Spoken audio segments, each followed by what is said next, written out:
Believe me, if I started murdering people, there'd be none of you left. Join us as we show you the darkest and most disturbing words ever to be spoken by the most notorious serial killers.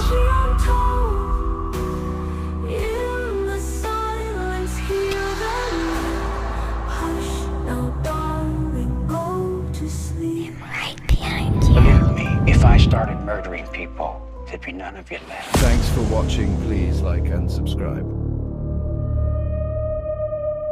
I wouldn't do anything that I felt guilty about. There's no need to feel guilty. I haven't done anything I'm ashamed of. Maybe I should have killed 400 or 500 people, then I would have felt better. Then when I felt like I really offered society something. You know, if I wanted to kill somebody, I'd take this book and beat you to death with it, and I wouldn't feel a thing. Do you feel blame? Are you mad? Do you feel like you guys got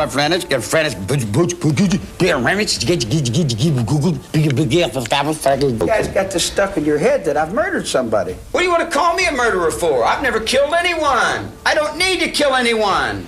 I think it. I have it here. In my whole life, I've burglarized a grocery store, stole some nickels and dimes, busted open a stamp machine, stole a few automobiles, and cashed a couple checks. I'm a petty car thief. Believe me, if I started murdering people, there'd be none of you left. Do you ever feel violent? Yes, I do. What do you feel like doing? Killing people. You still feel like killing people? Yes. Describe the feeling that you get when you feel like killing people. Well, last March 11th, I was hallucinating, and I took a razor blade and I cut a man's throat. Here in the hospital? Here in the hospital. Do you think you'd murder me, Joe? Yes. That's gruesome, Joe. That's horrible. Yes, it is. And you don't blame me if I say I hope you never get out of this place. I hope I never do either. Not because I was angry with them, not because I hated them, but because I wanted to keep them with me.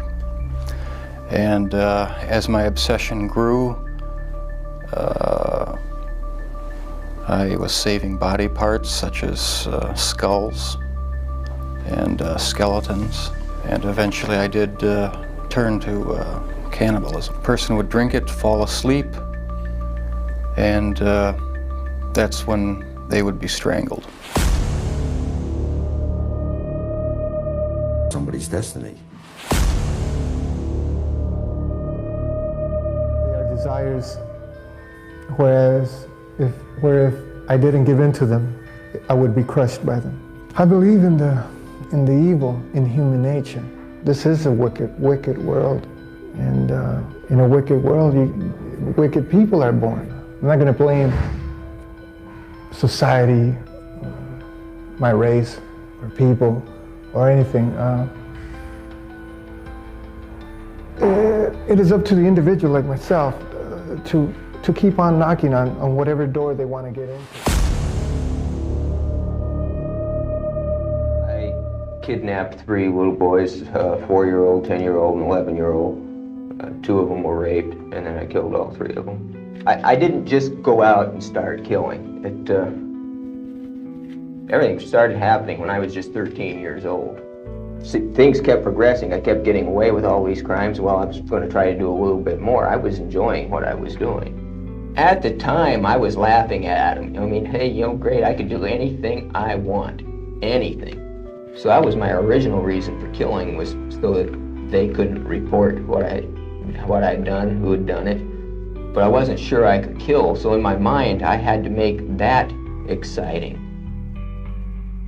I had to fantasize about it, and to be able to kill, I had to make that thought exciting. And in a matter of just a couple of weeks, I was able to do that, and I was ready to kill what I wanted to kill. And told them, okay, there's just one more thing I want to do before I let you guys go. I pulled the knife back out of my sock, reached over and stabbed Billy near the younger one. Got him in the stomach. I didn't see the knife go in. I don't know if I felt more than saw that I'd hit him. I don't know. I knew I'd stabbed him, but wasn't sure exactly where. I knew it was in the stomach area. And then I turned to Cole and started stabbing him before he could get away. I stabbed Cole 3 times. Billy had gotten up and ran. I caught him, stabbed him 2 more times, and as I was stabbing him, as I caught him and stopped him, he told me, "I'm sorry."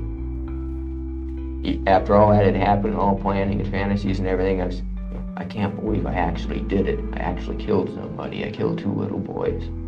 And I just became obsessed with it at that point. I mean, that is all I thought about. Every minute I was awake, I had dreams about it. At work, that's all I thought about. And it was only 7 weeks after I'd murdered the 2 Near brothers that I went into Portland, found a 4-year-old boy kind of off by himself, asked him if he wanted to play some games, have some fun.